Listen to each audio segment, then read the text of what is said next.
day. We didn't make it.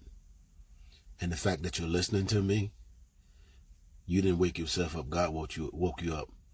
And so because of those things that you didn't have nothing to do with, it came from God that caused your eyes to open up, caused you to breathe and all that.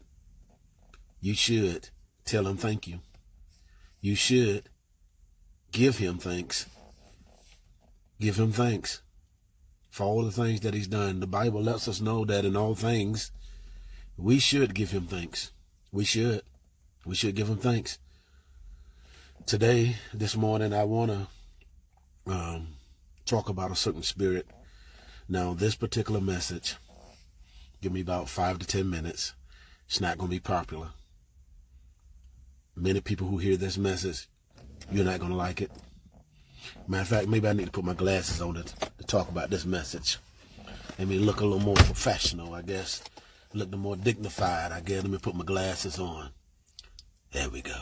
Okay, maybe that's a little better. Now I got my glasses on. I done slipped it on. And so now let's talk. I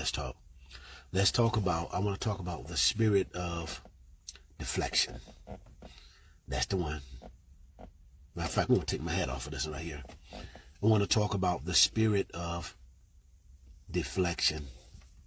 To deflect something, like when something is coming to a person and how they deflect it and cause it to go somewhere else.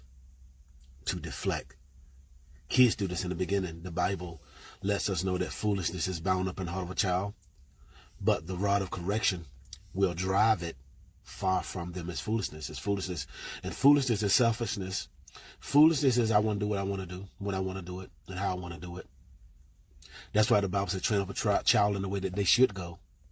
Because when they get older, they will depart from that training. But if you don't train them, then that they won't know where to go. They won't know the direction to go in. If you train them in God, then they know to go in God. It's like that foolishness. If you don't drive that foolishness out of that child when they're young, when they're a baby, if you don't get to it and you don't correct it, when they get older, that foolishness gets older too. Then what, as a baby, you thought was cute, now you think is a trip. You think it's defiance now. It's disrespectful. It's all those things. It's no rules, no regulations. It's do what you want to do. This is what, as parents, you will create if you don't correct your child, if you don't drive that foolishness out of them. If you don't drive it out of them, when they get older, the jails, that's why the jails are full. The graves, that's why the graves are full. Troublemakers and all this stuff that's going on. You wonder why people act in a certain way. You wonder why your kids act in a certain way. It's because you failed them. You didn't drive it out of them. You didn't drive it out of them. And so from the crib, they've been deflecting. From the crib. When they want something, they don't get it, they deflect. They'll cry. They'll go through all kind of temper tantrums. They'll do all of that. And so now you're an adult. Now you're an adult and you don't get your way.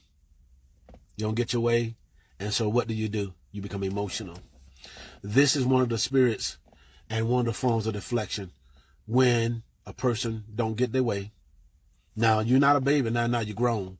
Now you don't get your way. Now you're throwing a temper tantrum. A adulthood temper tantrum where because you don't get your way, you become emotional. You become angry. You become angry at God. You become angry at him. You become angry at her. You become angry at the bishop. You become angry at the prophet, the apostle, the evangelist, the pastor, teacher. And see what it is that with deflecting, you're taking it off of you. Oftentimes when a person deflects, it's when there's a situation, there's something that they're caught in. It's something that they're facing, but because they want to face it, they want to act they don't face it. They want to act like it's not them. And so what they will do, they will create a scenario, or they will create a certain type of personality or character. It's almost like a hypocrite or an actor or an actress. One of the definitions of an actor and actress is a hypocrite. It's when someone's able to fall into a certain personality or a certain character to make you believe that they're them. And the most actors and actresses that are most effective are the ones that get paid a whole lot of money. One of my favorite actors is Denzel.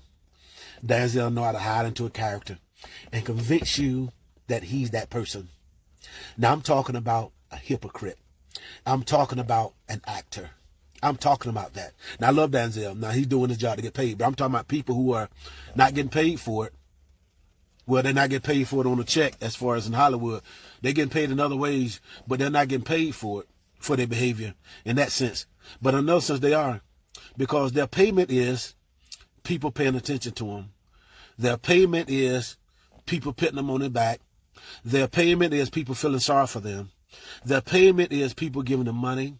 Their payment is people giving them time and stuff like that, instead of going to the source and dealing with the thing that they need to face.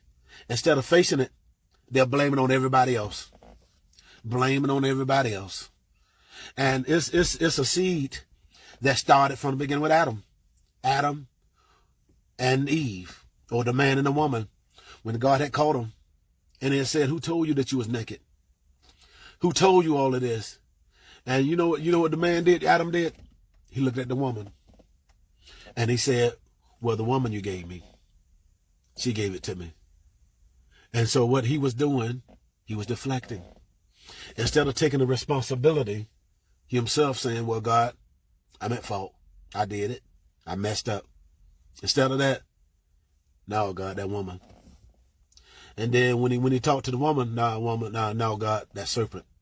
And so it's an Adamic nature.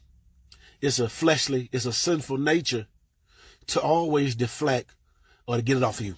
That ain't my fault. I ain't do it. And from the beginning, the kids, babies, they do it.